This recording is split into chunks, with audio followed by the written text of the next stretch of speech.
ہم بات کر رہے ہیں الصلاۃ پر۔ الصلاۃ کیا ہے؟ جب آپ قرآن کو اٹھا کر دیکھیں تو آپ کے اوپر یہ بات بالکل کھل کر واضح ہو جائے گی کہ قرآن نے الصلاۃ کو انسان کی زندگی کا مقصد قرار دیا۔ انسان کو دنیا میں لایا گیا تو کس مقصد کے لیے لایا گیا؟ تاکہ الصلاۃ قائم کی جائے۔ اور یہی بات ہر رسول نے کہی، ہر رسول نے کہا کہ مجھے بھیجا گیا ہے الصلاۃ قائم کرنے کے لیے۔ مثال کے طور پر آپ اسی قرآن کو اٹھا کر دیکھیں تو قرآن میں عیسیٰ ابن مریم نے کیا کہا؟ عیسیٰ ابن مریم نے کہا کہ میرے رب نے تو مجھے یہی وصیت کی ہے کہ جب تک میں زندہ رہوں، جب تک میں دنیا میں رہوں، جب تک میں حیات ہوں، تب تک میں نے کیا کرنا ہے؟ میں نے الصلاۃ قائم کرنی ہے۔ اور کیا یہ صرف عیسیٰ ابن مریم نے کہا؟ نہیں۔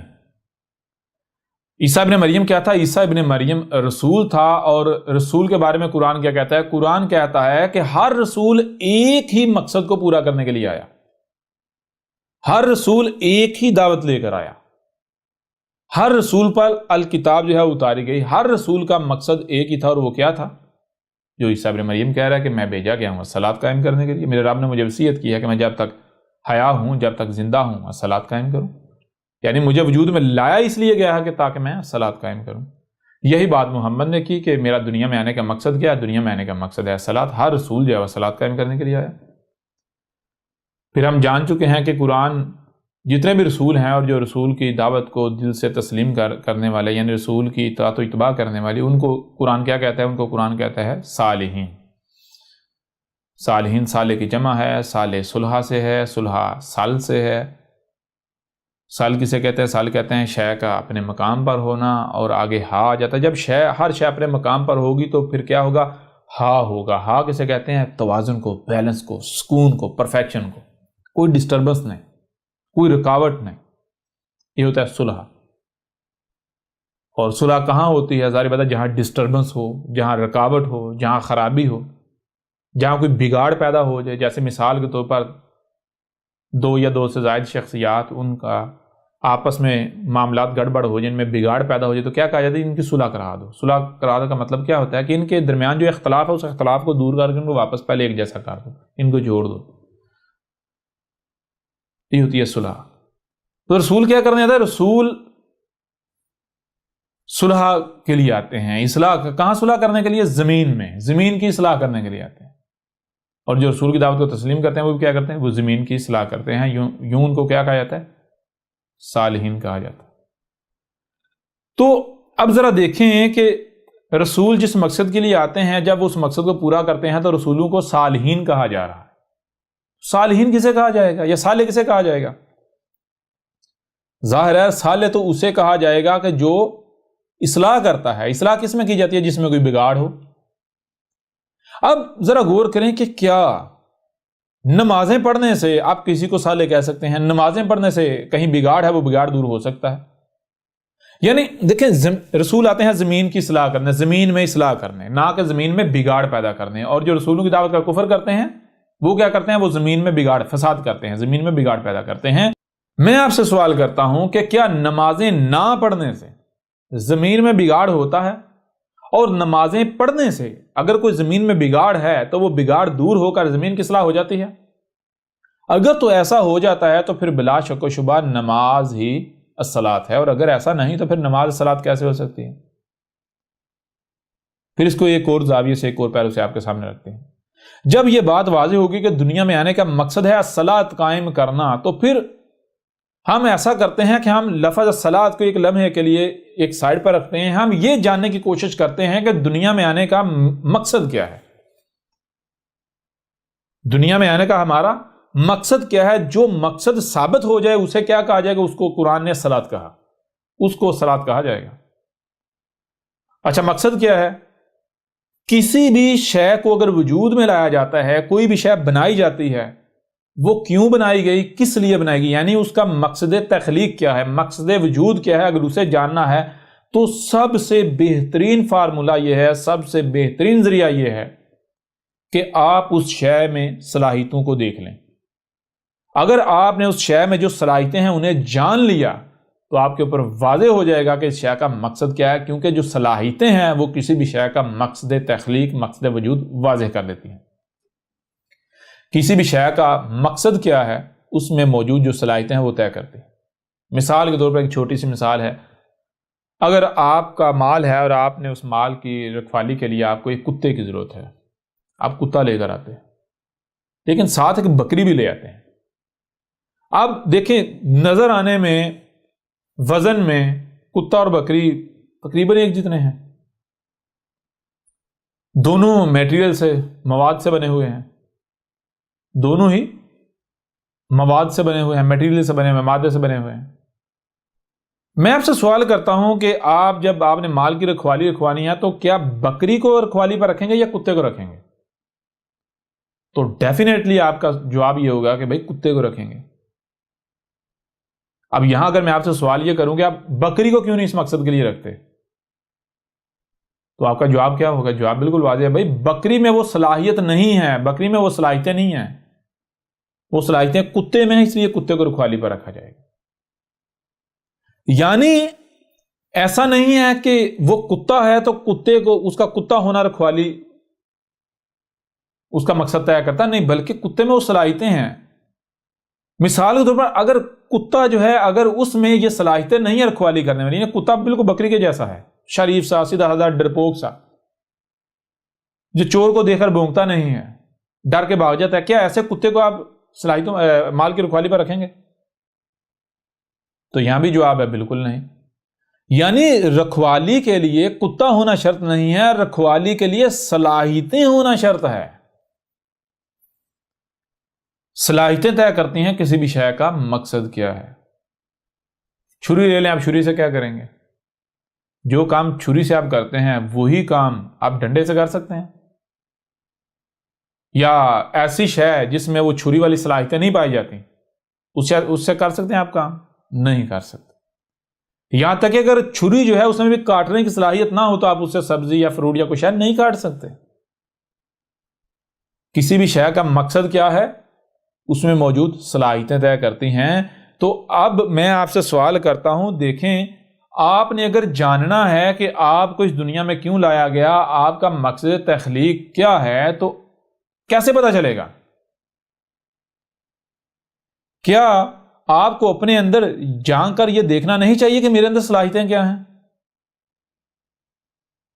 جب صلاحیتیں طے کرتی ہیں کسی کا مقصد تخلیق کیا ہے، مقصد وجود کیا ہے، تو پھر ڈیفینیٹلی آپ کے اوپر یہ لازم ہے کہ آپ سب سے پہلے یہ کرو کہ اپنے اندر جان کو دیکھو کہ آپ میں کیا صلاحیتیں ہیں۔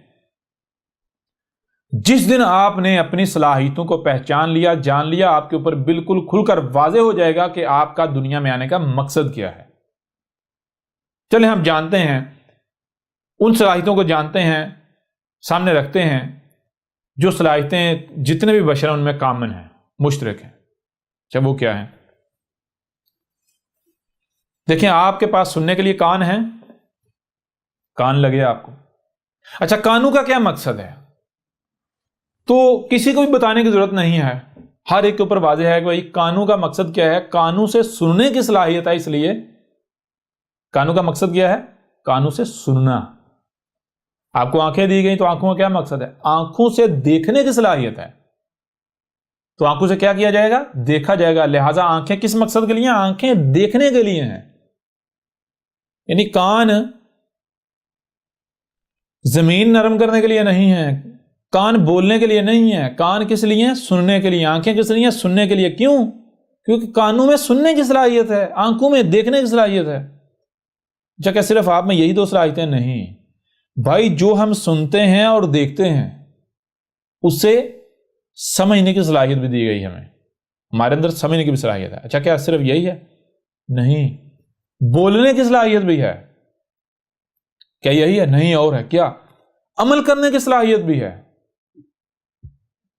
یعنی ہاتھ ہیں، ہاتھوں سے کیا صلاحیت؟ ہاتھوں میں کیا صلاحیت ہے؟ ہاتھوں میں صلاحیت یہ ہے کہ ہاتھوں سے ہم جو اشیاء ہیں ارد گرد جو بھی ہے، ہم ان اشیاء کو پکڑ سکتے ہیں، ادھر کر سکتے ہیں، ادھر کر سکتے ہیں، کسی مقام پر رکھ سکتے ہیں، کسی مقام یعنی ادھر ادھر کر سکتے ہیں، کچھ بھی کر سکتے ہیں۔ بس اتنا ہی ہے، اس کے علاوہ اور بھی کوئی ہے؟ ٹانگیں بھی دی گئی ہیں۔ ٹانگوں کا کیا کام ہے؟ ٹانگوں سے ہم اپنے ان کانوں کو، اپنی ان آنکھوں کو، اپنی زبان کو، اپنے ہاتھوں کو، یعنی اپنے وجود کو کہیں لے کر جانا ہے تو لے کر جا سکتے ہیں۔ یعنی مثال کے طور پر دور سے ہمیں آواز آ رہی ہے، بچاؤ بچاؤ بچاؤ بچاؤ، دور سے آواز آ رہی ہے۔ اب یہ جو آواز ہم سن رہے ہیں تو ہمارا دماغ سمجھ رہا ہے، کیا سمجھ رہا ہے؟ ہمارا دماغ ہمیں یہ بتا رہا ہے یہ جو آواز آ رہی ہے اس کا مطلب یہ ہے کہ کوئی شخص ہے جو کہ مصیبت میں، تکلیف میں ہے، وہ تکلیف میں ہے، مصیبت کا شکار ہے، اور وہ مدد مانگ رہا ہے کہ اسے اس تکلیف سے نکالا جائے۔ کوئی ہے آس پاس جو اسے اس تکلیف سے نجات دلائے؟ مدد مانگ رہے۔ اب مدد کس سے کی جائے گی؟ ظاہر ہے مدد تو ہاتھوں سے کی جائے گی۔ اچھا، کیا یہاں پر رہتے ہوئے ہم اس کی مدد کر سکتے ہیں؟ نہیں بھائی، وہ تو دور ہے، قانون نے تو اسے سن لیا۔ کیا ہاتھ یہاں رہ کے اس کو بچا لیں گے؟ نہیں۔ اس کے لیے کس چیز کی ضرورت؟ اس کے لیے اس چیز کی ضرورت کہ ہاتھوں کو وہاں پر لے کر جایا جائے، اور اس کے لیے کیا دیا آپ کے پاس ہیں؟ ٹانگیں۔ لہذا جب آپ اپنے جسم میں، اپنی تخلیق میں، اپنی کریشن میں غور کریں، ریزننگ کریں، تو آپ کے اوپر یہ بات بالکل کھل کر واضح ہو جاتی ہے کہ آپ کو سننے کی، دیکھنے کی، جو سنائی اور دکھائی دیتا ہے اسے سمجھنے کی، اور پھر اس کے مطابق عمل کرنے کی صلاحیت دی گئی۔ یہ صلاحیتیں آپ کو دی گئی۔ اچھا، کیا صرف یہی دیا گیا؟ تو آگے واضح ہوتا ہے نہیں، صرف یہی نہیں دیا گیا، بلکہ بہت ساری اشیاء کے اوپر ہمیں اختیار بھی دیا گیا۔ کم از کم ہر بشر کو اس کے اس جسم کے اوپر اختیار دیا گیا، اس جسم پر اختیار دیا گیا۔ کسی کو گھر کے اوپر اختیار دیا گیا، کسی کو زمین کے چھوٹے سے حصے پر اختیار دیا گیا، کسی کو زمین کے وسیع حصے پر اختیار دیا گیا۔ لہٰذا یعنی کہ کیا چیز نظر آ رہی ہے؟ نظر یہ آ رہا ہے، مثال کے طور پر چھوٹی سی میں مثال آپ کے سامنے رکھتا ہوں کہ اگر غور کریں، آپ کو جو ہے وہ کچھ دیا جاتا ہے، آپ کو ہتھوڑا دیا جاتا ہے، آپ کو ہتھوڑا دیا جاتا ہے، اور ایک پتھر دیا جاتا ہے آپ کو، یعنی ایک پتھر آپ کے اختیار میں دیا جاتا ہے، ساتھ دیا جاتا ہے ہتھوڑا آپ کو، تو اس کا مقصد کیا ہوگا؟ جی، یا اور اس کو واضح کر دیتے ہیں۔ مثال کے طور پر آپ کے ہاتھ میں اوزار پکڑائے جاتے ہیں، اور آپ کے سامنے اینٹیں، سیمنٹ، بجری، یہ چیزیں، مٹیریل لایا جاتا ہے، اور آپ کو ایک نقشہ تھمایا جاتا ہے، تو اب اس کا مقصد کیا ہوگا؟ مقصد بالکل واضح ہے کہ آپ دیکھیں یہ جو اوزار آپ کو دیے گئے، یہ اوزاروں سے ہوتا کیا ہے، ان اوزاروں میں کیا صلاحیتیں ہیں؟ تو آپ کو پتا چلے گا کہ یہ جو ٹولز ہیں، یہ جو اوزار ہیں، ان سے عمارت بنائی جاتی ہے، ان میں عمارت گھر بنانے کی صلاحیتیں ہیں، کوالٹیز ہیں۔ اچھا، باقی جو میٹیریل ہے اس کا کیا مقصد ہے؟ اس میں کیا صلاحیتیں ہیں؟ اس میٹیریل سے دیواریں بنتی ہیں، گھر بنتا ہے۔ اچھا بھائی، میں ان ٹولز کا استعمال کر کے گھر بناؤں، لیکن کیسا گھر بناؤں، کس طرح کا گھر بناؤں، کہاں بناؤں؟ تو وہ یہ زمین ہے اور یہ نقشہ ہے، واضح ہو جاتا یا نہیں ہو جاتا؟ کوئی شک و شبہ رہتا ہے؟ بالکل نہیں۔ بالکل اسی طرح ذرا غور کریں کہ آپ کو زمین میں اختیار دیا گیا، آپ کو زمین پر اختیار دیا گیا۔ نہ صرف آپ کو زمین پر اختیار دیا گیا، بلکہ آپ کو جو بھی زمین میں، آسمان زمین میں موجود ہے، اسے سننے، دیکھنے کی صلاحیت دے گی، اور اسے سمجھنے کی صلاحیت دی۔ نہ صرف سمجھنے کی، بلکہ اس کے مطابق پھر عمل کرنے کی صلاحیت دی گئی۔ تو میں آپ سے ذرا سوال کرتا ہوں، اب بتائیں کیا کھل کر واضح نہیں ہو جاتا کہ دنیا میں آنے کا مقصد کیا ہے؟ بھائی، دنیا میں آنے کا مقصد بالکل کھل کر واضح ہو جاتا ہے کہ بھائی مجھے آج اس وقت دنیا میں اگر لایا گیا ہے تو کیوں لایا گیا ہے؟ میں جب اپنے آپ میں غور کروں تو میرے پر یہ واضح ہو جاتا ہے کہ جو بھی سنائی دے رہا ہے میں سنوں، جو دکھائی دے رہا ہے اسے دیکھوں، پھر اسے سمجھوں، جو سمجھ میں آئے تو اپنی اس سمجھ کے مطابق، یعنی مکمل علم حاصل کروں۔ جب مکمل علم میرے پاس آ جائے، سمجھ آ جائے، تو پھر میں اس کے مطابق عمل کروں، یعنی میں دیکھوں کہ جس پر بھی مجھے اختیار دیا گیا ہے کیا اس میں ہر شے ٹھیک ہے۔ اگر تو ٹھیک ہے تو میں حفاظت کروں، کسی کو خراب نہ کرنے دوں، چھیڑ چھاڑ نہ کر دوں۔ اگر کہیں کوئی خرابی ہے، کسی نے چھیڑ چھاڑ کی ہے یا چھیڑ چھاڑ کر رہا ہے، اسے روکوں، کہیں چھیڑ چھاڑ کی ہے، خرابی کی ہے، تو اشیاء کو میں واپس جو ان کے اصل مقامات ہیں وہاں پر رکھوں، تاکہ سب کچھ ٹھیک ہو جائے، خرابی نہ ہو۔ کوئی مشکل ہے؟ کوئی مشکل نہیں ہے۔ کتنا آسان ہے. یہ ہے الصلاۃ، اس کو قرآن میں کہا گیا الصلاۃ. بھائی الصلاۃ کا مطلب کیا ہے؟ الصلاۃ کہتے ہیں ایک اور یعنی کہ آسان الفاظ میں جان لیں، آپ کو جس مقصد کے لیے دنیا میں لایا گیا اس مقصد کو الصلاۃ کہا گیا. تو مقصد کیا ہے؟ بالکل کھول کر واضح ہو جاتا ہے. بھائی مجھے دنیا میں لایا گیا ہے تو میرے اندر صلاحیتیں کیا ہیں؟ صلاحیتیں واضح کر دیں کہ میرا مقصد کیا ہے. صلاحیتیں یہ ہیں کہ مجھے سننے کی، دیکھنے کی، جو سنائی اور دکھائی دے رہا ہے اسے سمجھنے کی صلاحیت دے گی، نہ صرف سمجھنے کی بلکہ اس کے مطابق عمل کرنے کی صلاحیت دی گئی. تو اس کے علاوہ پھر کیا ہے؟ مجھے اس جسم پر اختیار دیا گیا، زمین پر اختیار دیا گیا. تو جس حد تک مجھے اختیار دیا گیا اس حد تک میں نے کیا کرنا ہے؟ میں سنوں، دیکھوں، سمجھوں اور اس کے مطابق پھر عمل کروں. اگر کہیں خرابی ہے اس خرابی کو دور کروں، کوئی خرابی کر رہا ہے اسے روکوں، لوگوں کو سمجھاؤں. ٹھیک ہے؟ یعنی میں کیا کروں؟ میں زمین کی اصلاح کروں. ٹھیک ہے جی، یہ ہے مقصد. اب میں آپ سے سوال کرتا ہوں ایک اور. وہ سوال کیا؟ وہ سوال یہ ہے کہ اگر آپ غور و فکر نہیں کرتے تو کیا آپ جان پائیں گے صلاۃ کیا ہے؟ پہلی بات. دوسری بات، اب بغیر غور و فکر کیے اگر آپ وہی کرتے ہیں جس پر آپ نے اپنے آباء و اجداد کو پایا تو کیا وہ کرنے سے آج جس وقت آپ کو دنیا میں لایا گیا یہ مقصد پورا ہوگا جسے قرآن میں صلاۃ کہا گیا؟ وہ صلاۃ قائم ہوگی؟ کبھی بھی نہیں ہوگی. تو آپ کیا کریں گے؟ آپ صالحین میں آپ کا شمار ہوگا یا پھر مفسدین میں، فساد کرنے والوں میں؟ آپ مجرم بنیں گے. کوئی مشکل ہے سمجھنا؟ لہذا آپ ذرا غور کریں کہ جسے الصلاۃ کہا جا رہا ہے، نماز، کیا نماز دنیا میں آنے کا مقصد ثابت ہوتی ہے؟ بتائیں نا. اور آسان کر دیتا ہوں میں آپ کے لیے، اور آسان کر دیتا ہوں. اس قرآن کو اٹھا کر دیکھیں. آپ تو قرآن کو ماننے کے دعوے دار ہیں نا. آپ کہتے ہیں نا ہم اس قرآن کو مانتے ہیں. آپ اس قرآن کو ماننے کے دعوے دار ہیں. اس قرآن میں کیا لکھا ہوا ہے؟ اس قرآن میں لکھا ہوا ہے کہ تمہارا ابا ابراہیم ہے، لہذا ہر طرف سے کٹ کر ابراہیم کی ملت پر قائم ہو جاؤ. ملت کسے کہتے ہیں؟ ملت کہتے ہیں جیسے ابراہیم نے زندگی گزاری، جیسے ابراہیم نے حق پہچانا، جیسے ابراہیم پیدائش سے لے کر موت تک دنیا میں رہا، بالکل ویسے تم نے کرنا ہے. یہ ہے ابراہیم کی ملت. اب ذرا ابراہیم کی زندگی میں غور کریں. کیا ابراہیم نے وہی کیا تھا جو ہم کر رہے ہیں، جو آپ کر رہے ہیں؟ غور کریں ذرا. اگر تو جو آپ کر رہے ہیں یہی ابراہیم نے کیا تو پھر آپ ابراہیم کی ملت پر ہیں، اور اگر آپ جو کر رہے ہیں یہ ابراہیم نے نہیں کیا تو پھر ابراہیم کی ملت کیسے ہو سکتی ہے؟ اور آپ کس طرح ابراہیم کی ملت پر ہو سکتے ہیں؟ پھر آپ قرآن کا کفر کرنے والوں میں سے نہیں ہیں. اور یہی بات اس قرآن میں لکھی ہوئی ہے. قرآن کہہ رہا ہے کہ جو اکثریت ہے وہ قرآن کا کفر کر رہی ہے. اکثریت جو ہے وہ زبان سے تو کہتی ہے ہم قرآن کی بات مانتے ہیں لیکن عملاً نہیں مانتے، قرآن کے قریب بھی نہیں آتے. قرآن کہہ رہا ہے کہ جتنا اس قرآن کے قریب لایا جاتا ہے یہ اتنا دور بھاگتے ہیں، جتنا ان کے اوپر قرآن بیان کیا جاتا ہے، کھولا جاتا ہے، یہ اتنا قرآن سے دور بھاگتے ہیں. اچھا، اب ابراہیم کی ملت کیا؟ ابراہیم نے کیا کیا تھا؟ ابراہیم پیدا ہوا بالکل اسی طرح جیسے آپ پیدا ہوئے ہیں. ابراہیم پلا بڑا ایسے ہی جیسے آپ پلتے بڑھتے ہیں. یہ کام بشر جو ہے وہ پلتا بڑھتا ہے.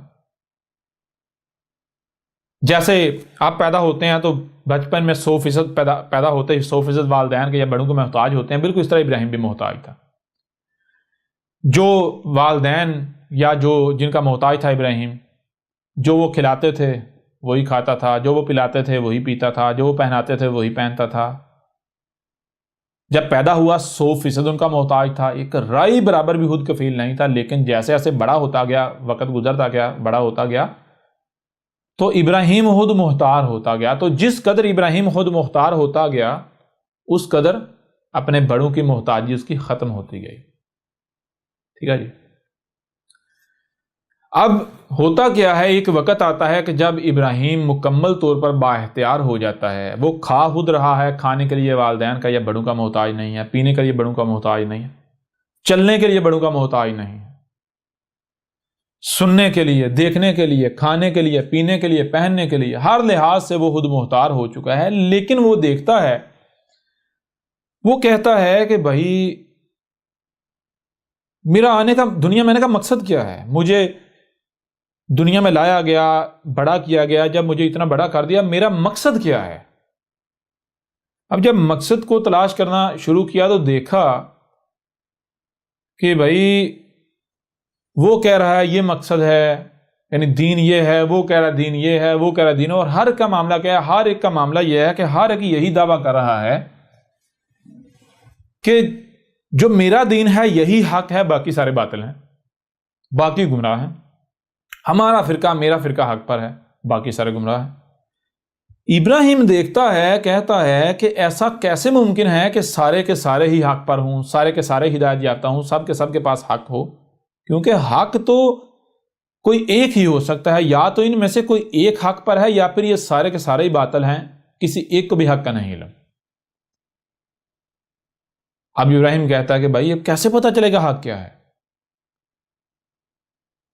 ابراہیم دیکھتا ہے کہ میں کسے حق کہہ رہا ہوں، تو ابراہیم دیکھتا ہے بھائی میں اسے حق کہہ رہا ہوں جس پر میں نے اپنے بڑوں کو پایا۔ اچھا، وہ حق جو ہے جسے حق کہہ رہا ہے وہ کس بنیاد پر کہہ رہا ہے؟ وہ اسی بنیاد پر اس کو حق کہہ رہا ہے جس بنیاد پر میں کہہ رہا ہوں۔ کس بنیاد پر؟ ہر کسی کا یہ کہنا ہے کہ بھائی ہم نے اپنے بڑوں کو، اپنے آباء و اجداد کو اس دین پر، اس پر پایا، اس وجہ سے یہی حق ہے۔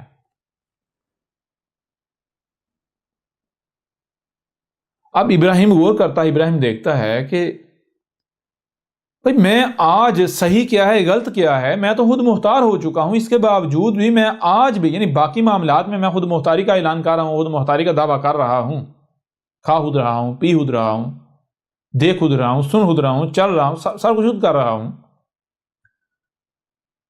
لیکن جہاں پر صحیح اور غلط کی بات آتی ہے، جہاں پر دنیا میں آنے کا مقصد آتا ہے، یہاں پر میں آج بھی اپنے بڑوں کا محتاج ہوں، باوجود اس کے کہ میں باشعور ہو چکا ہوں، میں خود مختار ہونے کے باوجود آج بھی میں ان کا محتاج بنا ہوا ہوں۔ میں آج بھی اسی کو صحیح کہہ رہا ہوں جسے انہوں نے صحیح کہا، میں آج بھی اسی کو غلط کہہ رہا ہوں جسے انہوں نے غلط کہا۔ تو مجھ میں اور باقی میں فرق کیا رہ گیا؟ اور کیا یہ حق ہونے کی بنیاد ہو سکتی ہے، دلیل ہو سکتی ہے؟ نہیں۔ اگر یہ حق ہونے کی بنیاد ہے، یہ حق ہونے کی دلیل ہے، تو اس بنیاد پر تو سارے حق ثابت ہو جاتے ہیں، لیکن ایسا تو ہو نہیں سکتا سارے حق پر ہوں، آپس میں اختلاف بھی کر رہے ہوں اور حق پر بھی ہوں، یہ تو ممکن نہیں۔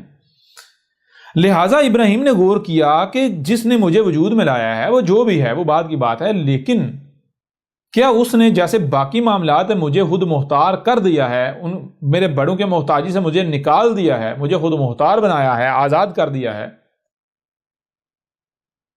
اسی طرح یہ جو صحیح اور غلط ہے اس کی پہچان کرنا، اس کا فیصلہ کرنے کی صلاحیت مجھے دی ہے یا نہیں دی؟ مجھے آزاد کیا یا نہیں دیا اس معاملے میں بڑوں سے؟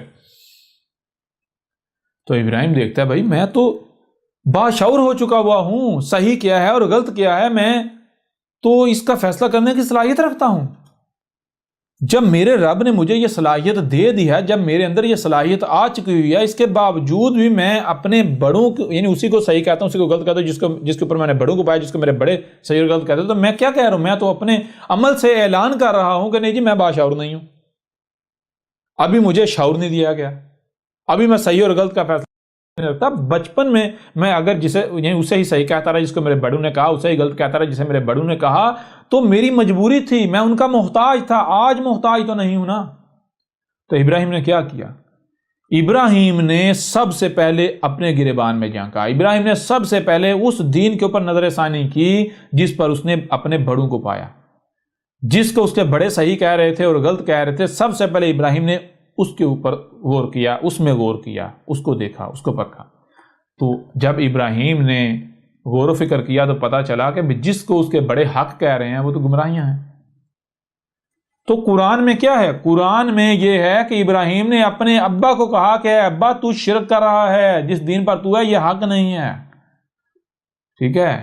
ابراہیم نے یہ نہیں دیکھا کہ بھائی اس نے مجھے پالا پوسا ہے، ٹھیک ہے، مجھے اس مقام تک پہنچایا ہے، تو میں اگر اسے ایسی بات کروں گا تو یہ ہرٹ ہوگا، اس کو تکلیف ہوگی، نہیں۔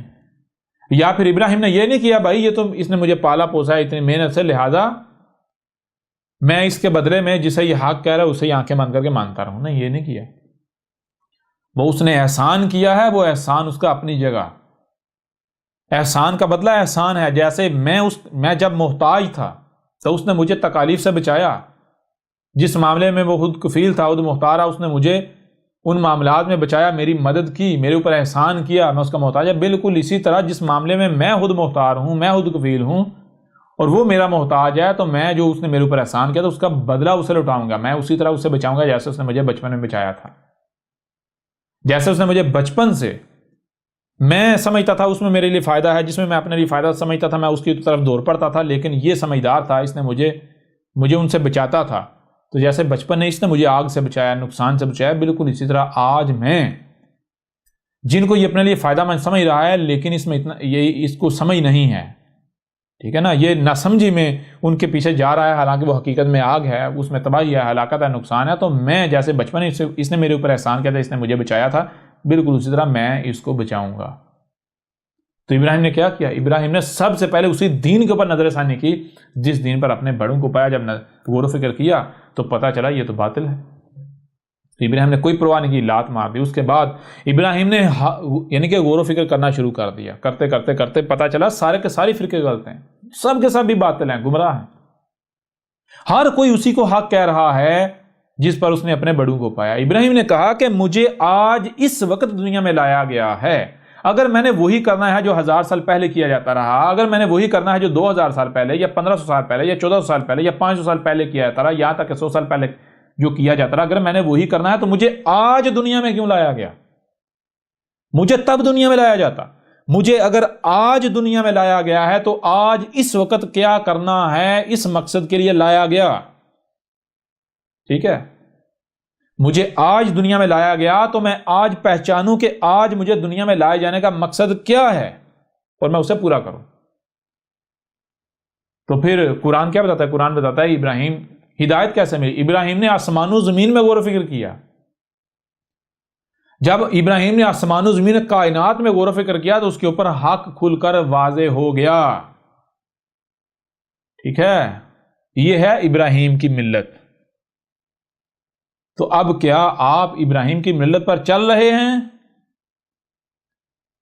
یا پھر آپ انہی فرقوں میں دھنسے ہوئے ہیں؟ آپ اسی پر چل رہے ہیں، اسے ہی حق کہہ رہے ہیں جس کو آپ کے بڑوں نے حق کہا. بتائیں نا ذرا. او بھائی، بے شک مان لیا آپ کے بڑے حق پر تھے، بے شک وہ حق پر ہی کیوں نہ ہوں، لیکن جب آپ کو شعور دیا گیا ہے تو کیوں دیا گیا ہے؟ آپ کیوں غور و فکر نہیں کرتے؟ اگر حق ہوگا تو اسے پکڑ لیجئے، اگر حق ثابت ہو جائے تو کہیں جائے گا، الٹا اطمینان ہو جائے گا. لیکن کہیں ایسا نہ ہو کہ وہ باطل ثابت ہو جائے اور آپ آنکھیں بند کر کے دگڑ دگڑ دگڑ لگے رہیں اور کل کو سوائے پچھتاوے کو کچھ نہ رہے. جی، کس کا نقصان ہوگا؟ کسی دوسرے کا نقصان ہوگا. ابراہیم کی ملت کیا ہے؟ ابراہیم کی ملت یہ ہے کہ آپ کو آج اس وقت دنیا میں لایا گیا ہے. تو کیوں لایا گیا ہے؟ اس لیے نہیں کہ جو آپ کے بڑے کرتے رہے آپ نے وہ کرنا ہے، جس پر آپ نے اپنے بڑوں کو پایا وہ کرنا ہے. نہیں، آج اس وقت آپ کو دنیا میں لایا گیا تو اس وقت آپ نے دیکھنا ہے کہ اس وقت کیا کتب ہے، اس وقت کیا کرنا ہے، اس وقت میری ذمہ داری کیا ہے. ٹھیک ہے، چھوٹی سی مثال سے سمجھ لیں. مثال کے طور پر آپ کو گاڑی کی ڈرائیونگ آتی ہے، آپ کو ساتھ والی سیٹ پر بٹھا دیا جاتا ہے اور ڈرائیونگ سیٹ پر کوئی دوسرا بیٹھ گیا. وہ ڈرائیونگ کر رہا ہے، روڈ بالکل صاف ستھرا ہے، موٹر وے کے اوپر جا رہا ہے، ہائی وے کے اوپر صاف ستھرا کلیئر روڈ ہے، اور بورڈ لگا ہوا ہے جناب 120 کلومیٹر فی گھنٹہ کی رفتار سے، یا پھر انلمیٹڈ سپیڈ جو ہے وہ بورڈ لگا ہوا ہے کہ انلمیٹڈ سپیڈ ہے، جتنی نیچے سپیڈ سے آپ رفتار سے گاڑی چلا سکتے ہیں. جو بندہ ڈرائیونگ کر رہا ہے وہ 200-250 کلومیٹر فی گھنٹے کی رفتار سے گاڑی ڈرائیو کر رہا ہے. اب 400-500 کلومیٹر گاڑی ڈرائیو کرنے کے بعد کیا ہوتا ہے کہ وہ بریک لگاتا ہے اور ڈرائیونگ سیٹ سے اتر کر آپ کو کہتا ہے بھئی آپ ڈرائیونگ سیٹ پر آ جائیں. اب میں آپ سے سوال کرتا ہوں کہ کیا آپ نے اسی طرح گاڑی ڈرائیو کرنی ہے؟ بالکل وہی کرنا ہے جو وہ پہلے والا کر رہا تھا، پہلے والا ڈرائیور کر رہا تھا. جی، یا پھر آپ نے دیکھنا ہے کہ جب آپ کو اسٹیئرنگ دیا گیا ہے اس وقت روڈ کیسا ہے، آپ کہاں موجود ہیں، کتنی سپیڈ الاؤ ہے، اور اس کے مطابق ڈرائیونگ کرنی ہے۔ یا پھر آپ نے دیکھا کہ بھائی پیچھے وہ تو 250 کلومیٹر فی گھنٹے کی رفتار سے آ رہا تھا، لہذا میں بھی 250 کلومیٹر فی گھنٹے کی رفتار سے گاڑی جاری رکھوں گا۔ حالانکہ جب وہ شخص اسٹیئرنگ سے اترا ہے، کب اترا ہے؟ تب اترا ہے جب آگے روڈ جو ہے وہ خراب ٹوٹا پھوٹا روڈ آ گیا ہے، کھڈے ہیں، ایسا روڈ آ گیا ہے۔ تو ایسی صورت میں آپ سے سوال کرتا ہوں، اگر آپ بالکل اسی طرح گاڑی چلائیں گے، وہی سیم ٹو سیم وہی کریں گے جو پہلے والا ڈرائیور کر رہا تھا، تو نتیجہ کیا نکلے گا؟ گاڑی صحیح سلامت رہے گی یا پھر آپ گاڑی کو تباہ کر کے رکھ دیں گے؟ جی، وہ بھی ڈرائیونگ کر رہا تھا، آپ نے بھی ڈرائیونگ کرنی ہے، لیکن ڈرائیونگ کیسے کرنی ہے؟ نقل نہیں کرنی، آپ نے اس کی نقل نہیں کرنی کہ جیسے وہ ڈرائیو کر رہا تھا آپ نے بھی اسی طرح کرنی ہے، نہیں، بلکہ آپ نے دیکھنا ہے کہ مجھے جب اسٹیئرنگ پر بٹھایا گیا ہے، ڈرائیونگ سیٹ پر بٹھایا گیا ہے، تو میں کہاں پر موجود ہوں، روڈ کیسا ہے، یہاں پر کتنی سپیڈ جو ہے وہ الاؤ ہے، کتنی رفتار کی اجازت ہے، جی، حد رفتار کیا ہے، حد رفتار۔ تو آپ نے جو حالات و واقعات ہیں اس کا مشاہدہ کرتے، اس کی ریزننگ کرتے، اسے جانتے، اس کے مطابق ڈرائیونگ کرنی ہے، نہ کہ آپ نے اس کی نقل کرنی ہے۔ اگر آپ نے نقل کی پیچھے والے کی تو آپ گاڑی کو تباہ کر کے رکھ دیں گے۔ بالکل اسی طرح ایک طرف آپ خود مانتے ہیں کہ انسان جو ہے اسے جناب زمین پر خلیفہ نائب بنایا گیا۔ نائب کا مطلب کیا ہے؟ زمین کا اختیار دیا گیا آپ کو۔ یہ زمین گویا کہ ایک گاڑی ہے، یہ زمین گویا کہ ایک گاڑی ہے۔ پہلے اس زمین کی ڈرائیونگ سیٹ پر آپ کے آباء و اجداد تھے، آج اس کی ڈرائیونگ سیٹ پر آپ ہیں۔ آپ ذرا غور کریں، اگر آپ اسی طرح ڈرائیونگ کریں گے جس طرح آپ کے آباء و اجداد نے کی، تو اس کا زمین کا، اس گاڑی کا انجام کیا ہوگا؟ آج دیکھیں زمین آپ کو، یعنی گاڑی، یہ جو زمین بطور گاڑی لے لیں، یہ گاڑی آپ کو ملی کس حالت میں ملی؟ زلزلے آ رہے ہیں، طوفان آ رہے ہیں، آندھیاں آ رہی ہیں، سونامی آ رہے ہیں، سیلاب آ رہے ہیں، ہلاکتیں آ رہی ہیں، بیماریوں کا سیلاب ہے، جنگ و جدل، تفرقہ، عدم برداشت۔ یہ کس وجہ سے ہے؟ اگر آپ کے آباء و اجداد نے اس گاڑی کی ڈرائیونگ ٹھیک طریقے سے کی ہوتی تو زمین میں یہ فساد ہوتا، گاڑی لڑکھڑا رہی ہوتی، گاڑی ہر طرف سے تباہی سے دوچار ہوتی، کھڑکھڑا رہی ہوتی، لڑکھڑا رہی ہوتی؟ نہیں۔ یہ چیز بھی بالکل کھول کر واضح کرتی ہے کہ آپ کے آباء و اجداد جس طرح اس کی ڈرائیونگ کرتے رہے، وہ فساد کرتے رہے، انہوں نے تباہی مچا دیا، اگر آپ وہی کریں گے تو نتیجہ کیا نکلے گا؟ آپ کے آباء و اجداد جسے الصلاۃ کہہ رہے تھے، الصلاۃ کے نام پر جو کر رہے تھے، اگر وہ واقعتاً الصلاۃ ہوتی تو اس سے زمین کی اصلاح ہوتی یا زمین میں بگاڑ آتا؟ آج یہ زمین کی حالت ہوتی۔ اگر آپ کے آباء و اجداد واقعتاً جو آپ کے خلف تھے، جو آپ سے پہلے والے تھے، آپ کے سلف، یہاں سے اگر آپ کے آباء و اجداد جو کہ آپ کے سلف تھے، اگر انہوں نے ٹھیک سے ڈرائیونگ کی ہوتی، اگر انہیں الصلاۃ قائم کی ہوتی، تو کیا آج زلزلے آتے، طوفان آتے، آندھیاں آتی، سونامی آتے، بیماریاں ہوتی، جنگ و جدل ہوتا، تفرقہ ہوتا، اختلافات ہوتے، لوگ ایک دوسرے کو قتل کرتے، یہ نفرتیں ہوتی، عدم برداشت ہوتی، لوگ ایک دوسرے کو گالیاں دیتے، عقلیں معاف ہو چکی ہوتی، زمین کی جو حالت ہے، زمین جہنم بن چکی ہے، زمین کی یہ حالت ہوتی، زمین جہنم بنتی۔ وہ بھائی الصلاۃ قائم کرنے سے زمین کی جو اصلاح ہوتی ہے، زمین میں اصلاح ہوتی ہے۔ اگر آپ کہتے ہیں وہی الصلاۃ ہے جس پر ہم نے اپنے آباء و اجداد کو پایا، جس کو ہمارے آباء و اجداد الصلاۃ کہہ رہے تھے، تو پھر ذرا غور تو کریں، کیا وہ الصلاۃ ثابت ہوتی ہے؟ اور آپ وہی کرتے ہیں تو کیا زمین کی اصلاح ہوئے گی یا پھر زمین مزید جہنم ہی بنے گی؟ اگر آپ اسی طرح ڈرائیونگ کریں گے جیسے آپ کے جو سلف تھے انہوں نے کی، تو نتیجہ کیا نکلے گا؟ آج آپ اس گاڑی کی حالت نہیں دیکھ رہے؟ اس سے بھی بڑھ کر واضح ہو سکتا ہے۔ او بھائی الصلاۃ کیا ہے؟ الصلاۃ ہے آپ کے دنیا میں آنے کا مقصد۔ دنیا میں آنے کا مقصد کیا ہے؟ کسی بھی شے کا مقصد کیا ہے؟ کسی بھی شے کا مقصد وجود، مقصد تخلیق کیا ہے؟ اس کو جاننا ہے، پہچاننا ہے، تو اس کا بہترین اور آسان فارمولہ ہے کہ شے میں موجود صلاحیتوں کو جان لیا جائے۔ جب آپ شے میں موجود صلاحیتوں کو پہچان لیں گے، جان لیں گے، تو صلاحیتیں خود بخود کھول کر واضح کر دیں گی کہ اس شے کا مقصد وجود کیا ہے، اس شے کا مقصد تحلیق کیا ہے۔ اگر تو آپ کے اندر جو صلاحیتیں، آپ کو جو صلاحیتیں گی کہ یہ صلاحیتیں یہ کہتی ہیں کہ بھائی ان صلاحیتوں سے نماز پڑھی جا سکتی ہے، ان صلاحیتوں سے نماز پڑھی جا سکتی ہے، نماز پڑھنا ہی ان صلاحیتوں کا مقصد ہے، تو پھر ٹھیک ہے نمازیں پڑھیں۔ اور اگر یہ صلاحیتیں واضح کرتی ہیں کہ بھائی یہ نماز جو ہے یہ تو خرافات میں سے ہے، یہ تو دجل ہے، یہ تو فراڈ ہے، یہ تو لغو ہے، یہ تو لعب ہے، ٹھیک ہے، یہ تو جہالت ہے، یہ تو گمراہی ہے، تو پھر کیوں یہ کیا جائے گا؟ جب مجھے یہ بتائیں، جب آپ کہتے ہیں ہم تو اسی پر چلیں گے جس پر ہم نے اپنے بڑوں کو پایا، ہم جی نماز کو صلاۃ کیوں کہتے ہیں؟ اس لیے کہتے ہیں کیونکہ ہمارے بڑوں نے اسے صلاۃ کیا، تو کیا یہ ابراہیم کی ملت ہے؟ اگر یہی ابراہیم کرتا جو آپ کر رہے تھے، تو کیا ابراہیم کو آپ کا ابا بنایا جاتا، امام بنایا جاتا؟ جی غور تو کریں، کیوں نہیں غور کرتے آپ اندھوں کی طرح دوسروں کے پیچھے دگڑ دگڑ دگڑ دگڑ دگڑ چلے جا رہے ہیں، جو بھی آپ کے اوپر حق واضح کرتا ہے آپ اسے گالیاں دیتے ہیں، اس کے ساتھ دشمنی کرتے ہیں۔ جب آپ کے ابا گمراہ ثابت ہو رہے ہیں، ابراہیم نے اپنے ابا کو نہیں بخشا، ابراہیم کا ابا غلط ثابت ہوا تو ابراہیم نے پرواہ نہیں کی،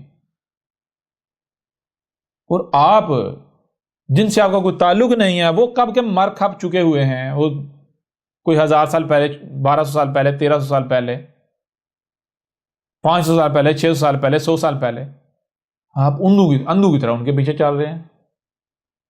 وہ تو خود گمراہ تھے، اگر وہ حق پر ہوتے تو بھائی امت جو ہوتی ہے کیا ہوتی ہے؟ امت وہ ہوتی ہے جنہیں زمین کا اختیار دیا جاتا ہے، جیسے گھر ہوتا ہے، گھر میں بچے بھی ہوتے ہیں، بڑے بھی ہوتے ہیں، بچوں کا کام کیا ہوتا ہے؟ بچوں کو جو بھی اچھا لگتا ہے بچے اس کے پیچھے پڑتے ہیں، بے شک اس میں ان کے لیے نقصان ہی کیوں نہ چھپا ہو، بے شک اس سے گھر تباہی کیوں نہ ہو جائے، بچوں میں شعور نہیں ہے نا، سمجھ نہیں ہے۔ بچوں کا کام کیا ہے؟ بچوں کا کام ہے کھیلنا کودنا، اپنا وقت پاس کرنا۔ لیکن جو بڑے ہیں، بڑوں کا کام کیا ہے؟ بڑوں کی ذمہ داری یہ ہے کہ وہ بچوں کی دیکھ بھال کریں، وہ گھر کا خیال رکھیں، وہ دیکھیں کہ کہیں بچے گھر کو نقصان نہ پہنچائیں، بچے اپنے آپ کو نقصان نہ پہنچا بیٹھیں، وہ بچوں کو ہر اس شے سے، ہر اس طرف جانے سے روکیں جس میں بھی ان کے لیے نقصان پہنچیدہ ہے یا گھر خراب ہو سکتا ہے، گھر تباہ ہو سکتا ہے۔ اگر بڑے اپنی ذمہ داری آسان طریقے سے پوری کرتے ہیں تو کیا بچوں کو کوئی نقصان ہوگا؟ بچوں میں کوئی خرابی پیدا ہوگی؟ بچوں کے ہاتھ کٹیں گے؟ بچے اپنے آپ کو جلا پائیں گے؟ کوئی گھر میں کوئی تباہی ہوگی؟ گھر خراب ہوگا؟ نہیں۔ لیکن اگر بڑے جو ہیں، جو والدین ہیں، اگر وہ اپنی ذمہ داری سے غافل ہو جائیں، وہ بھی بچوں کے ساتھ بچہ بن جائیں، تو نتیجہ کیا نکلے گا؟ بچے اپنے آپ کو نقصان پہنچائیں گے، بچے گھر کو تباہ کر دیں گے۔ تو امت کیا ہوتی ہے؟ امت کا مطلب ہوتا ہے کہ دنیا میں جو انسان ہیں، انسان چونکہ بشر ہیں، تو دو طرح کے بشر ہوتے ہیں۔ ایک بشر وہ ہوتے ہیں جن کی مثال گھر میں بچوں کے جیسی ہوتی ہے۔ وہ کیا؟ ان میں اتنی سوجھ بوجھ نہیں ہوتی، ان میں اتنا شعور نہیں ہوتا، ان میں اتنی سمجھ نہیں ہوتی۔ وہ کیا کرتے ہیں؟ ان کو جو بھی اچھا لگتا ہے، یعنی وہ ظاہر کو دیکھتے ہیں، باطن کا ان کو پاس علم نہیں ہوتا، وہ ظاہر میں جو انہیں اچھا لگتا ہے وہ اس کے پیچھے بھاگ پڑتے ہیں، خواہ اس میں ان کے لیے شر کیوں نہ چھپا ہو، وہ ان کے لیے آگ ہی کیوں نہ ہو۔ اور ان کے برعکس ایک دوسری قسم کے بشر ہیں، وہ کون سے ہیں؟ جن کو امت کہا گیا۔ ام کہتے ہیں جڑ کو، بنیاد کو، جو زمین پر انسانوں کی بنیاد ہوتے ہیں۔ وہ کیا ہوتے ہیں؟ ان کی مثال جیسے گھر میں والدین کی ہوتی ہے۔ یہ جو امت ہوتی ہے، امت کو زمین و آسمانوں کا اختیار دیا جاتا ہے، آسمان و زمین کا۔ امت کی ذمہ داری ہوتی ہے کہ وہ آسمان و زمین کی نہ صرف دیکھ بھال کریں، بلکہ جو انسان ہیں، انسانوں کو آسمان و زمین میں چھیڑ چھاڑ کرنے سے روکیں، فساد کرنے سے روکیں، انسانوں کو فطرت کے قوانین کے اندر رکھیں، انسانوں کو ایسا ماحول فراہم کریں، ایسا معاشرہ فراہم کریں کہ انسان جو ہے وہ اپنی حقیقت کو پہچانے، حق کو پہچانے۔ یہ ہے امت کا مقصد۔ امت جو ہوتی ہے وہ آسمان و زمین کی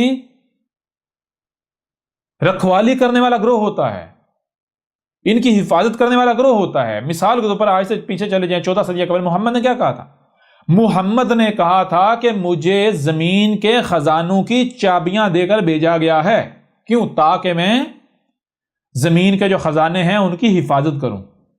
میں زمین کے خزانوں کی حفاظت کرنے کے لیے بھیجا گیا ہوں. میں آپ سے سوال کرتا ہوں، اگر آپ کے گھر میں یا آپ نے کہیں پر کچھ چھپا کر قیمتی اشیاء رکھی ہوئی ہیں، چھپا کر رکھی ہوئی ہیں، اور آپ وہاں تالا لگا کر اس تالے کی چابیاں کسی کو تھماتے ہیں، تو کیا اس وجہ سے تھمائیں گے کہ لے بھائی وہاں سے چوری کر نکال، تباہی مچا؟ یا پھر اگر آپ کسی کو چابیاں دیں گے تو آپ چابیاں اس لیے دیں گے تاکہ وہ حفاظت کرے. جی بالکل اسی طرح محمد نے کہا کہ مجھے آسمان و زمین کی جو خزانے ہیں ان کی چابیاں دی گئی ہیں. کیوں؟ ان کی حفاظت کے لیے. اور محمد نے کہا جان لو یہ چابیاں میں تمہارے حوالے کر کے جا رہا ہوں. یہ جو رب کی امانت ہے، یہ آسمان و زمین تمہارے پاس رب کی امانت ہے. آسمان و زمین میں بہت کچھ ایسا ہے جو غیب ہے، جو چھپا ہوا ہے. ٹھیک ہے، وہ رب کی آیات ہیں، وہ خزانے ہیں رب کے. تمہاری ذمہ داری ہے، تمہارا مقصد ہے ان کی حفاظت کرنا. جب تک تم ان کی حفاظت کرو گے زمین جنت بنے گی. زمین میں کوئی خرابی نہیں ہوگی، زلزلے نہیں آئیں گے، طوفان نہیں آئیں گے، آندھیاں نہیں آئیں گی، کوئی فتنہ نہیں آئے گا، کوئی جنگ و جدل نہیں ہوگا، کوئی خرابی نہیں ہوگی. اور اگر تم نے اس امانت میں خیانت کی، تم نے ان چابیوں کو گما دیا یا کسی کو دے دیا، دشمن کو دے دیا، بچوں کے ہاتھ یہ چابیاں دے دیں، تو تم مجرم ہو. تو آج آپ کیا کر رہے ہیں؟ اب امت کا مقصد تھا آسمان و زمین کی حفاظت کرنا.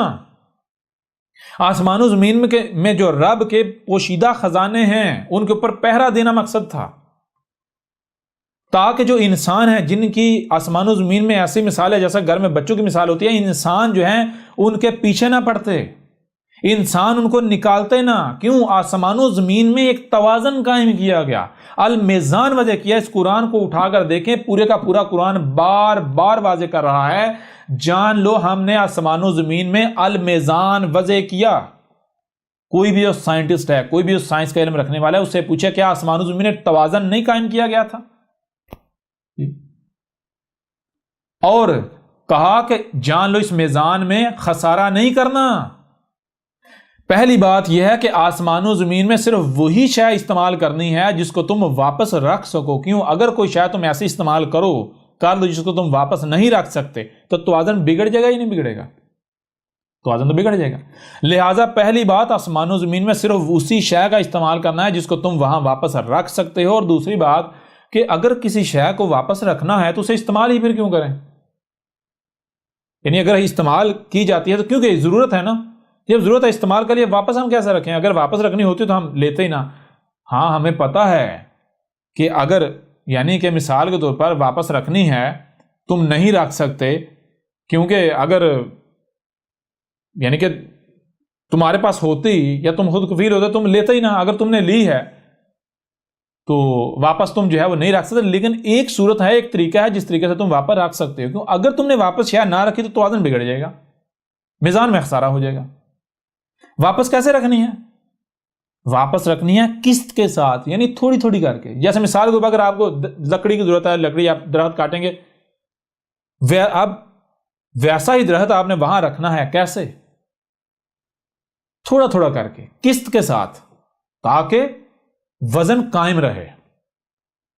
تو اب ذرا آپ غور کریں کہ کیا جب یہ کرنا تھا تو کیا آپ کے آباء و اجداد نے یہ کیا؟ محمد کے بعد یہ کیا؟ زمین کے خزانوں کی حفاظت کی، زمین کی حفاظت کی؟ جی بتائیں ذرا آپ. یہ تھی الصلاۃ، اور آپ کیا کر رہے ہیں؟ اب اگر آپ کے آباء و اجداد نے صلاۃ قائم کی ہوتی جو کہ آسمان و زمین کی حفاظت کرنا تھی، تو کیا آج آسمان و زمین میں توازن میں بگاڑ ہوتا؟ زلزلے آتے، طوفان آتے، آندھیاں آتی؟ کبھی بھی نہ آتی. زمین کی اس وقت حالت چیخ چیخ کر بتا رہی ہے کہ جن کے پیچھے تم چل رہے ہو، جن کو تم اپنے لیے اسوہ حسنہ بنائے ہوئے، جن ملاٹوں کے پیچھے چل رہے ہو، جن اپنے بڑوں کے پیچھے چل رہے ہو، جن اماموں کے پیچھے چل رہے ہو، جن بخاری مسلموں کے پیچھے چل رہے ہو، گدھے کے بچوں، وہ سب کے سب گمراہ تھے، وہ سب کے سب مجرم تھے، وہ مجرمین شیاطین تھے۔ جس کو انہوں نے الصلاۃ کہا وہ الصلاۃ نہیں ہے، بلکہ وہ الصلاۃ کے نام پر فساد ہے۔ وہ جو نماز ہے وہ نماز الصلاۃ نہیں ہے، وہ نماز الصلاۃ سے غافل کر دیتی ہے، غافل کرنے کے لیے ہے۔ تمہارے آباء و اجداد کو بھی اسی نے غافل کیا، ٹھیک ہے؟ اور تم غور کر ہی نہیں، کیا تمہیں ہم نے سننے کے لیے کان نہیں دی، دیکھنے کے لیے آنکھیں نہیں دی؟ جو سنائی اور دکھائی دے رہا اسے سمجھنے کی صلاحیت نہیں دی؟ وہ کیوں نہیں تم سمجھتے؟ وہ کیا مسئلہ ہے تمہارا؟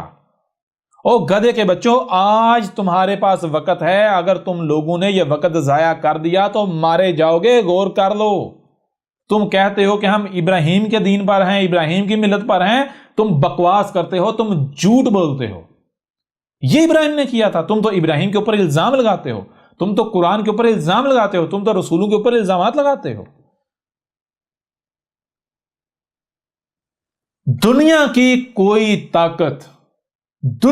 کوئی طاقت نماز کو الصلاۃ ثابت کر دے، یا جس پر تم یعنی کہ چل رہے ہو، جس پر تم نے اپنے آباء و اجداد کو پایا ہے، جو دین تمہارے آباء و اجداد سے تمہیں منتقل ہوا ہے، دنیا کی کوئی طاقت اسے حق ثابت کر دے تو احمد عیسیٰ $100 ٹریلین انعام دے گا، اور اس کے ساتھ جو سزا کہو گے وہ سزا بھگتنے کے لیے احمد عیسیٰ تیار ہے۔ آجو میدان میں۔ اب ذرا بتائیں، دنیا میں آنے کا مقصد کیا ثابت ہوتا ہے؟ الصلاۃ کیا ثابت ہوتی ہے؟ بتائیں ذرا، آسان ہے یا نہیں؟ کوئی مشکل ہے؟ کوئی مشکل نہیں ہے۔ آج آپ کے پاس وقت ہے، غور و فکر کر لیں، ورنہ کل کو آپ کے پاس سوائے پچھتاوے کے اور کچھ نہیں رہے گا۔ آپ چیخیں ماریں گے لیکن پھر وقت ہاتھ سے نکل جائے گا۔ اس قرآن کو اٹھا کر دیکھیں، اس قرآن میں بار بار یہ بات واضح کر دی گئی کہ اے عقل کے اندھو، اے گدھے کے بچوں، اس قرآن میں اساطیر الاولین نہیں ہیں۔ وہ جو قومیں، وہ جو لوگ اس قرآن سے قبل گزر چکے، جو اس سے پہلے تھے، ان کی کہانیاں نہیں ہیں۔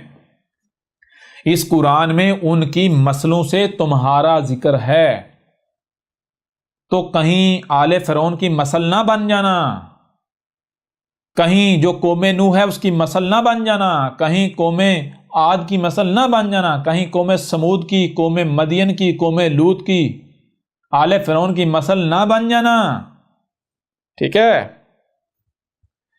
جیسے آج یہ تم میں ہم نے اپنا رسول بیس کر دیا، بھیج دیا، جو تمہارے اوپر حق کھول کھول کر واضح کر رہا ہے، آیا ہے البینات کے ساتھ، نہ کہ معجزات کے ساتھ۔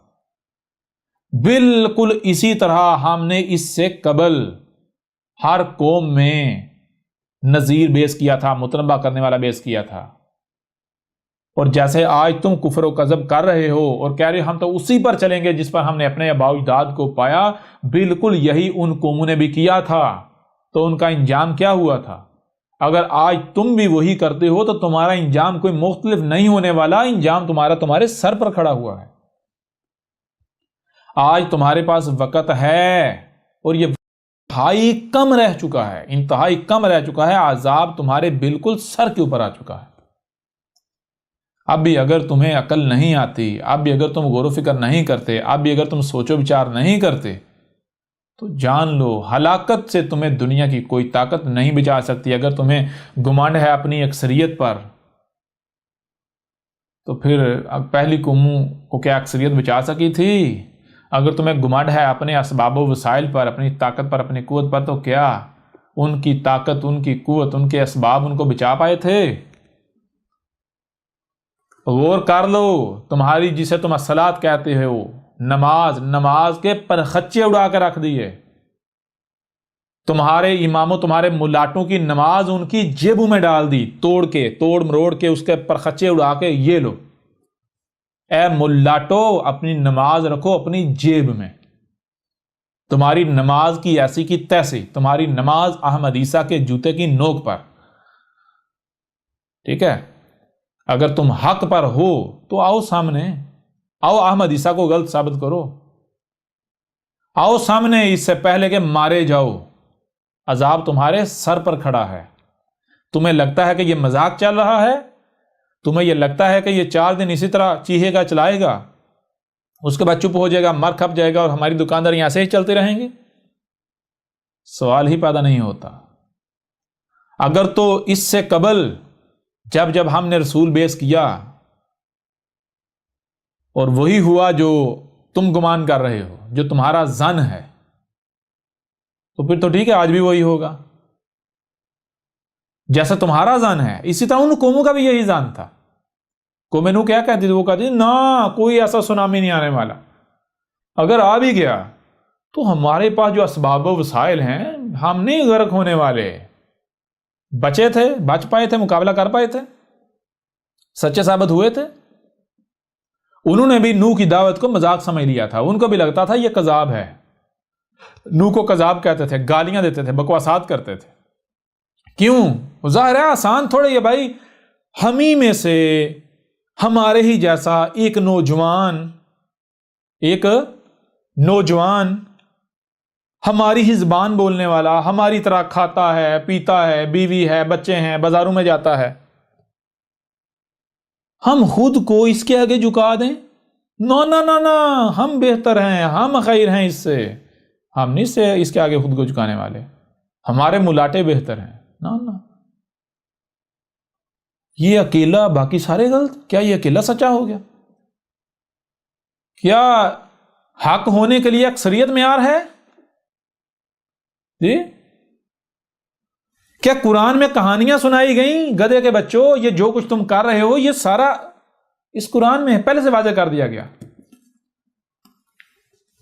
کیوں؟ تاکہ بعد میں تمہارے لیے کوئی بہانہ نہ رہے۔ اگر تو وہ قومیں سچی ثابت ہوئیں تو تم بھی سچے ثابت ہو جاؤ گے، اگر وہ قومیں بچ گئیں تو آج تم بھی بچ جاؤ گے، اگر وہ نہیں بچیں، وہ سچی ثابت نہیں ہوئیں، تو پھر تمہارا بھی انجام بالکل انہی کی مثل ہونے والا ہے جو تمہارے سر کے اوپر ہے۔ اگر تمہیں لگتا ہے کہ یہ تمہاری طرح کے ایک 6 فٹا انسان جو ہے تم سے کلام کر رہا ہے، تو یہ خوش فہمی اپنے دماغوں سے نکال دو، یہ غلط فہمی اپنے دماغوں سے نکال دو۔ یہ 5-6 فٹ کا تمہارے جیسا ایک انسان نہیں بیٹھا ہوا، یہ تمہارا رب تم سے کلام کر رہا ہے، یہ تمہارے سامنے رب کی زبان بیٹھی ہوئی ہے، ٹھیک ہے؟ جیسے تمہارے وجود میں یہ زبان ہے، بالکل اسی طرح ہمارا رب کیا ہے؟ غور کرو، تمہیں کون وجود میں لے کر آیا؟ کیا یہی کائنات نہیں وجود میں لے کر آئی؟ کیا رب تمہارا یہی نہیں ہے؟ یہی تمہیں رزق کھانے کو فراہم نہیں کر رہا؟ رہنے کو زمین اس نے فراہم نہیں کی؟ یہی روشنی فراہم، سارا کچھ یہی نہیں فراہم کر رہا؟ تو یہ کائنات، نیچر، یہ اس وقت تم سے کلام کر رہی ہے۔ میں تمہارا رب تم سے کلام کر رہا ہوں۔ جان لو، یہ جو قرآن میں ہم نے جو کہا تھا، کیا کہا تھا؟ نوح کو بھیجا اس کی قوم کی طرف، ہود کو بھیجا جو عاد تھے ان کی قوم کی طرف ان کے آخرین میں، صالح کو بھیجا جو سمود تھے ان کی قوم کی طرف ان کے آخرین میں، شعیب کو بھیجا جو مدین تھے ان کی قوم کی طرف ان کے آخرین میں، لوط کو بھیجا ان کے آخرین میں ان کی قوم کی طرف۔ تو کیا یہ قرآن میں اساطیر الاولین ہیں؟ اے گدھے کے بچوں، عقل کے اندر، یہ تمہارا ذکر ہے، آج کا ذکر ہے، آج کا، ٹھیک ہے؟ آج کا ذکر ہے۔ جیسے اس وقت نوح نے الصلاۃ قائم کی تھی جو الصلاۃ کتب تھی، جیسے جو الصلاۃ ہود نے قائم کی تھی، جیسے جو الصلاۃ صالح نے قائم کی تھی، جیسے جو الصلاۃ شعیب نے قائم کی تھی، جیسے جو الصلاۃ لوط نے قائم کی تھی، جیسے جو الصلاۃ موسیٰ نے قائم کی تھی، بالکل وہی الصلاۃ آج کتب ہے، اور یہ تمہارے سامنے ہمارا رسول بیٹھا ہوا ہے اور وہی الصلاۃ قائم کر رہا ہے۔ یہ ہے وہ الصلاۃ جو آج اس وقت کتب ہے، ٹھیک ہے؟ دنیا کی کوئی طاقت نماز کو صلاۃ ثابت کر کے دکھائے، ٹھیک ہے؟ نوح نے کیا کیا تھا؟ نوح نے کہا میں آیا ہوں صلاۃ قائم کرنے کے لیے۔ کون سی صلاۃ نوح نے قائم کی؟ کیا کیا نوح نے تو لوگوں کو مطلب کہ حق کھول کر واضح کیا، یہ تھی نوح کی صلاۃ، ٹھیک ہے؟ اس طرح باقی رسولوں کو لے لیں۔